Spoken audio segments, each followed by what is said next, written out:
अस्सलाम वालेकुम दोस्तों, मैं वेलकम करता हूं आपको ZS बर्ड इन्फो पे और उम्मीद करता हूं कि आप सब खैरियत से होंगे।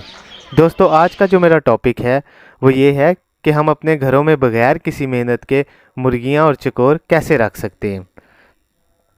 जैसा कि आप इस वीडियो में देख रहे हैं कि ये मुर्गियां और चकोर 1 साल पहले मेरे दोस्त नुमान भाई लेकर आए थे और अब ये ब्लैक मुर्गियां, जिन्हें एस्ट्रोलॉब मुर्गियां कहा जाता है, और देसी मुर्गियां और चकोर आपके सामने हेल्दी और एक्टिव हालत में मौजूद हैं। इनकी कोई ख़ास केयर नहीं की गई, बस इन मुर्गियों को रोज़ दाना दिया जाता रहा है और पानी इनका चेंज किया जाता रहा है और महीने में एक बार इस केज की सफाई होती रही है। अब मेरे वो दोस्त जो चकोर या मुर्गियों को अपने घरों में रखना चाहते हैं, उनके सामने ये वीडियो प्रूफ है। आप इन बर्ड्स के दाना, पानी और सफाई का ख्याल रखें तो आप अपना ये शौक़ पूरा कर सकते हैं।